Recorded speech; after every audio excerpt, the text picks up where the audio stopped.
Hello student, स्वागत है आपका अपने YouTube channel vocational master classes में। तो जैसा कि स्टूडेंट हमने बोला था आपको नीट एग्ज़ाम के केमिस्ट्री के पेपर की एनालिसिस कराएंगे आपको कि सारे के सारे क्वेश्चंस एनसीईआरटी से आए हुए हैं। तो चलिए स्टूडेंट, हम आपके लिए एग्ज़ाम पेपर ले आए हैं। स्टूडेंट मेरे पास जो सेट है वो Q6 है और आप लोगों के पास अलग अलग सेट होंगे। तो आप प्लीज़ क्वेश्चन नंबर को देख लीजिएगा, इधर उधर होगा, क्वेश्चन सब वही होंगे, बस क्वेश्चन थोड़ा इधर उधर होगा। जिसके पास क्यू सेट है उसके क्वेश्चन आपको इजीली मिल ही जाएंगे। तो चलिए स्टूडेंट, हम स्टार्ट कर लेते हैं एक एक करके क्वेश्चंस को। तो स्टूडेंट सबसे पहला क्वेश्चन है हमारा ये वाला, देखिए आप, क्वेश्चन नंबर 54। तो ये कह रहा है सूची फर्स्ट को सूची सेकंड से मिलाइए। इसमें कुछ यौगिक दिए हैं और आकृतियाँ दी हैं। तो सबसे पहले स्टूडेंट ABCD 4 आकृतियाँ हमें दी हैं। NH3 की, BrF5 की, XE F4 की दी है, SF6 की दी है। स्टूडेंट आपको इसको मैच करना है और बताना है कौन सी आकृति जो है किस यौगिक की है। तो स्टूडेंट इस क्वेश्चन को देखिएगा, आप अच्छे से इसको देख लीजिएगा, आपके पेपर में ये होगा। तो आप 54 क्वेश्चन को आप अच्छे से देख लीजिएगा। चलिए अब इसको हम दिखाते हैं स्टूडेंट, ये NCERT की कहाँ से आया है ये क्वेश्चन। तो स्टूडेंट ये जो क्वेश्चन आया है आपका, ये आया है 11th क्लास की केमिस्ट्री से। तो जो 11th क्लास की केमिस्ट्री है उसमें एक चैप्टर है रासायनिक आवर्धन तथा आणविक संरचना। उसमें एक टेबल मिल जाएगी आपको 4.6 स्टूडेंट। तो ये वहाँ से लिया गया है। ये रहा आपका, ये देखिए आप SF6 आप नीचे देख पा रहे होंगे। ये देखिए स्टूडेंट, यहाँ पे आप देख पा रहे होंगे SF6 ये लिया गया। फिर स्टूडेंट आप चलिए, एक टेबल और होगी इसके बाद, ये टेबल होगी 4.7। 4.7 में स्टूडेंट यहाँ पे ये देखिएगा आप XE, आप देखिएगा यहाँ पे, मैं आपको एक सेकेंड आपको दिखाता हूँ थोड़ा सा जूम करके। ये देखिए स्टूडेंट, यहाँ पे जो है ये XE4 ये आया, यहाँ से NH3 यहाँ से आया है। तो ये इस प्रकार से यहाँ पे देखिए आकृतियाँ दिख रही हैं इसकी ज्योमेट्री। तो यहाँ से क्वेश्चन को स्टूडेंट लिया गया है, NCERT के बुक से यहाँ पे इस क्वेश्चन को लिया गया है। नेक्स्ट क्वेश्चन की बात कर लेते हैं स्टूडेंट हम। इसके बाद जो आता है, ये देखिए स्टूडेंट, एक क्वेश्चन आया है यहाँ पे 63 में आया स्टूडेंट, गर्म करने पर कुछ ठोस पदार्थ से बिना द्रव अवस्था से गुजरे वाष्प अवस्था में परिवर्तित हो जाते हैं। ऊपर दिए गए सिद्धांत के आधार पर ऐसे ठोस पदार्थों के शोधन के लिए प्रयुक्त तकनीकी कहलाती है। तो इसका राइट आंसर होगा सेकंड वाला स्टूडेंट, ऊर्ध्वपातन। अब स्टूडेंट देखिए इस क्वेश्चन को आप थोड़ा सा देखिएगा 63 वाले को। तो इसका जो राइट आंसर होगा मैंने आपको बता दिया है, इसका जो राइट आंसर होगा वो होगा ऊर्ध्वपातन। ये कहाँ से आया है स्टूडेंट, ये आया है हमारा 11th की क्लास से। और जो फर्स्ट बुक है आपकी, कुछ आधार सिद्धांत तथा तकनीक है, ये उस चैप्टर से ये आया है स्टूडेंट। आप देख लीजिएगा, ये रहा स्टूडेंट, देखिए ये रहा,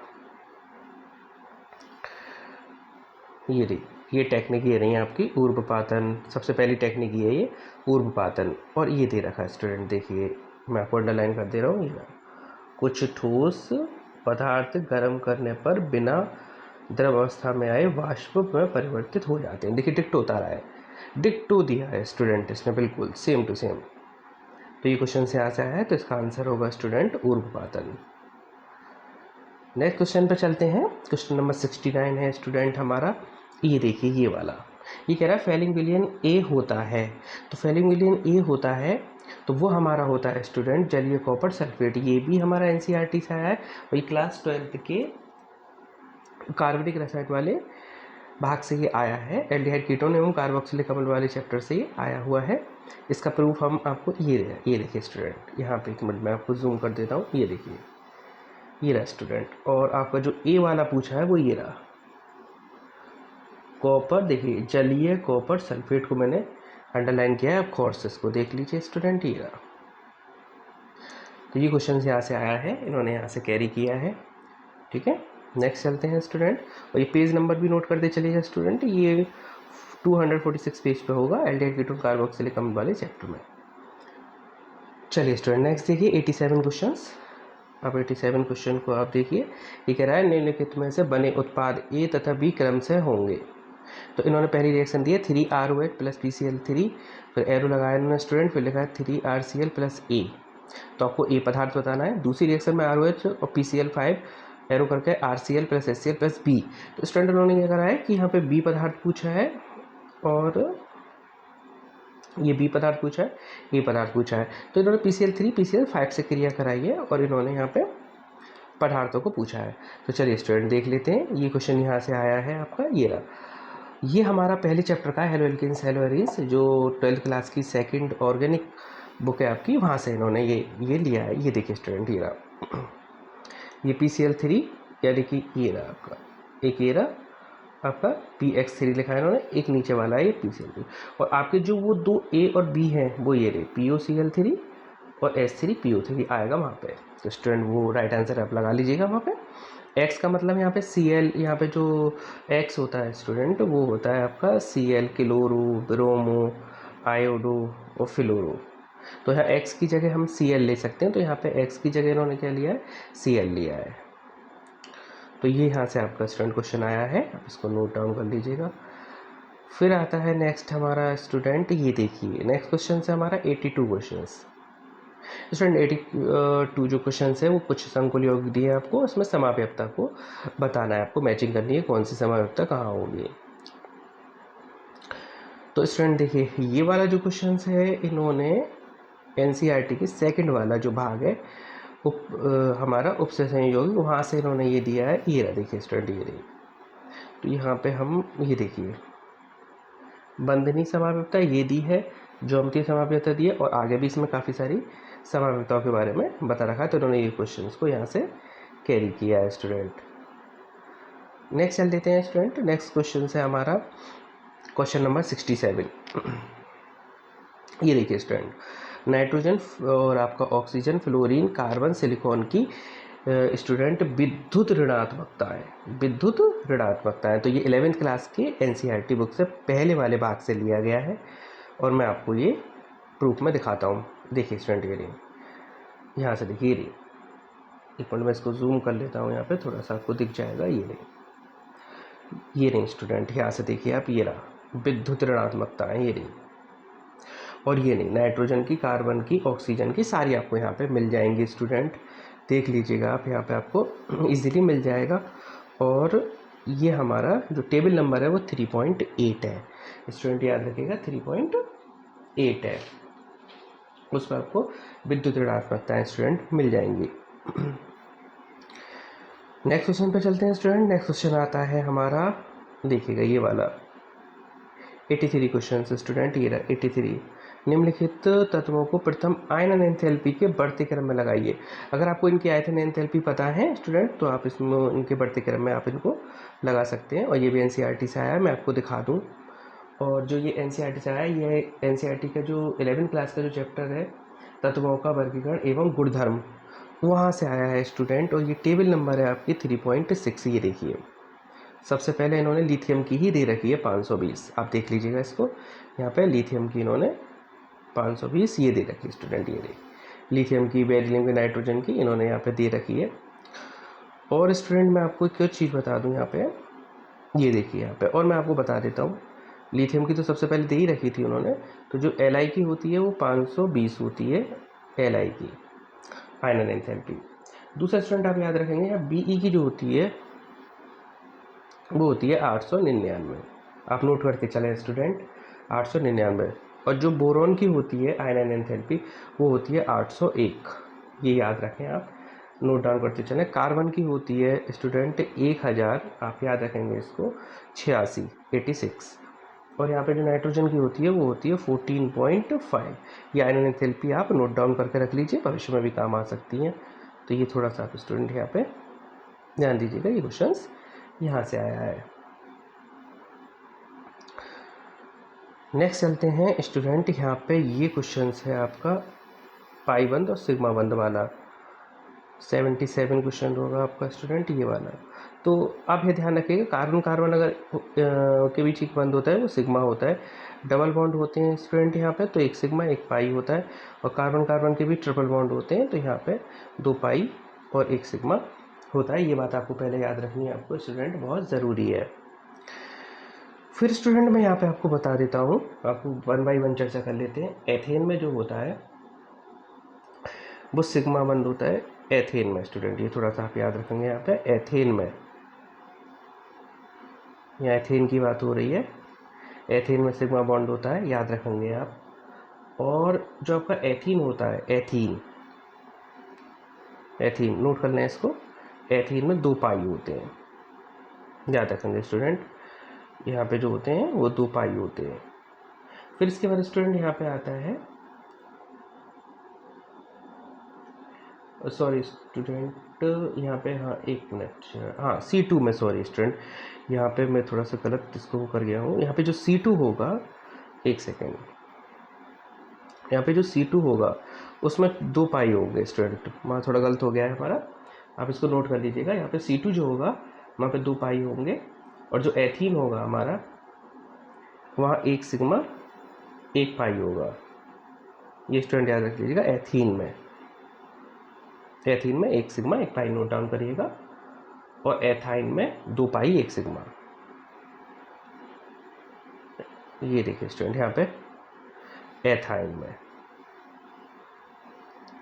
तो एथाइन में याद रख लीजिएगा 2 पाई 1 सिग्मा, ये नोट डाउन कर लीजिएगा स्टूडेंट। एथेन में मैं रिवाइज करा दे रहा हूँ, एथेन में 1 सिग्मा होगा, कार्बाइड C2 में 2 पाई होंगे, एथीन में 1 सिग्मा 1 पाई होगा स्टूडेंट, और जो एथाइन होगा हमारा उसमें 2 पाई 1 सिग्मा होगा। ये नोट डाउन आप करके चलिएगा। फिर नेक्स्ट क्वेश्चन देख लेते हैं स्टूडेंट, ये वाला देखिए 81। बे अभिकर्मक जो ग्लूकोज की से अभिक्रिया नहीं करता है, कौन कौन से होते हैं? तो एक तो होता है स्टूडेंट यहाँ पे ये सिर्फ अभिकर्मक, और एक होता है NaHSO3। ये आया है स्टूडेंट क्लास 12 की ऑर्गेनिक केमिस्ट्री में से, जैव अणु वाले में से, और ये देखो डिक्टो होता रहा है इसमें। ये देखिए, ग्लूकोज की चक्रीय संरचना पढ़ लेना, पेज नंबर 292 पे है, सेकंड वाले जैव अणु वाले चैप्टर में। ये जैव अणु लास्ट का चैप्टर है, उसको पढ़ लीजिए। ये 2 पॉइंट पढ़ लीजिएगा स्टूडेंट, आप समझ में आ जाएगा आपको।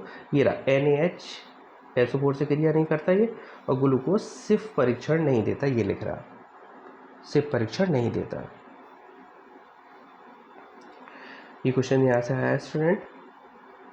नेक्स्ट क्वेश्चन है स्टूडेंट यहाँ पे ये वाला 92, होमोलेप्टिक और हेट्रोलेप्टिक। होमोलेप्टिक और हेट्रोलेप्टिक, ये आपको मैं दिखा देता हूँ। ये क्वेश्चन जो इन्होंने यहाँ से लिया है, देखिए स्टूडेंट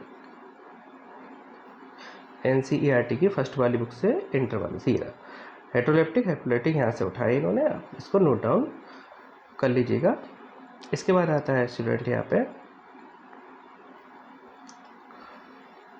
नेक्स्ट क्वेश्चन जो आता है वो आता है हमारा स्टूडेंट ये वाला 89। देखिए क्वेश्चन यहाँ पे इन्होंने कहा है, किसी विलेन के लिए पराशर दाब पाई और सांता मोल प्रति लीटर इनवर्स के बीच आलेख की ऋजु रेखा देता है, जिसकी ढाल 25.73 लीटर बार मोल इनवर्स है। वह ताप जिस पर पराशर दाब मापा गया है, ठीक है। तो स्टूडेंट इन्होंने यहाँ पे ये टेम्परेचर पूछा है, ये रहा यहाँ पे ये ताप पूछा है इन्होंने, ताप कितना होगा। तो आपने पढ़ा होगा पाई बराबर CRT, इसको बहुत आसानी से सॉल्व कर लेंगे हम। पाई बराबर CRT, टी को हम बाहर ले लेंगे स्टूडेंट, और यहाँ पे जो अब हमारा है C/R हो जाएगा, पाई कॉन्स्टेंट रहेगा हमारा। C की वैल्यू अब आपको दे रखी है, ये दे रखी है आपको 25.73, और अपॉन इसमें डिवाइड मार देना स्टूडेंट जो आपकी वैल्यू दे रखी है R की, 0.83 जो वैल्यू दे रखी है R की, उसमें डिवाइड मार देना आप, तो जिसका आंसर निकल के आएगा वो आएगा 310, ये वाला।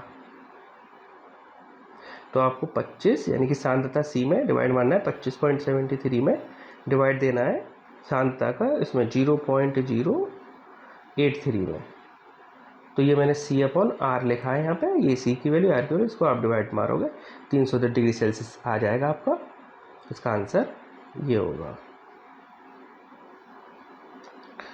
फिर स्टूडेंट इसके बाद एक क्वेश्चन इन्होंने दिया है ये वाला 88, कॉपर सल्फेट विलेन में किसी वोल्ट मीटर से 100 सेकंड के लिए 9.6487 एम्पीयर विद्युत धारा प्रभावित करने पर निक्षेपित कॉपर का ग्राम में द्रव्यमान है।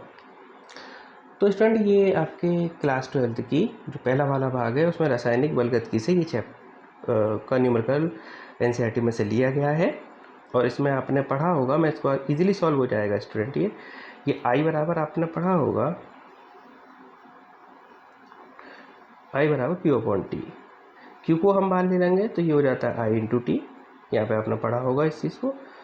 और इसको अब क्या करना है स्टूडेंट, यहाँ पे कॉपर का हमें क्या करना है, मैं आपको बता देता हूँ स्टूडेंट, यहाँ पे कॉपर का हमें द्रव्यमान रखना है 63 × में। अब ध्यान से देखिएगा स्टूडेंट, यहाँ पे धारा कितनी है 9.6487, ठीक है। अब ये हमारी क्या हो गई, आई हो गई। हमने क्यू, अब देखिए यहाँ पे हमने क्या करा है,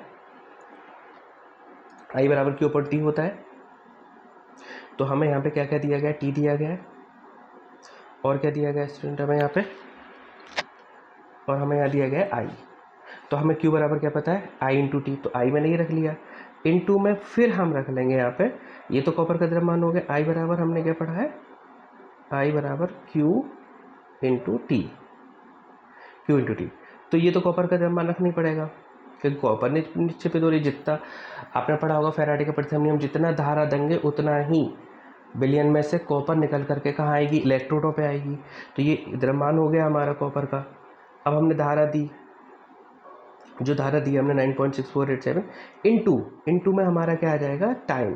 तो टाइम कितना है हमारा 100 अपॉन में इंटू, स्टूडेंट ध्यान रखना है, हमें कॉपर पे से कितने इलेक्ट्रॉन जाते हैं, 2, तो अपॉन में 2 रख देंगे, इंटू और आपका 96487, यहाँ पे हम रख देंगे ये 96487, 1 फैरेड की वैल्यू। तो जब हम स्टूडेंट ध्यान से सुन लीजिएगा आप, 63 × 9.6487 × 100, इन सबको जब मल्टीप्लाई करेंगे तो जो संख्या आएगी उसमें हम डिवाइड देंगे 2 × 96487 का। जब हम स्टूडेंट डिवाइड देंगे तो इसका जो आंसर निकल करके आएगा वो आएगा सेकंड वाला 0.315 ग्राम। तो इतनी कॉपर यहाँ से निक्षेपित होगी। तो स्टूडेंट ये आपके क्वेश्चंस हैं।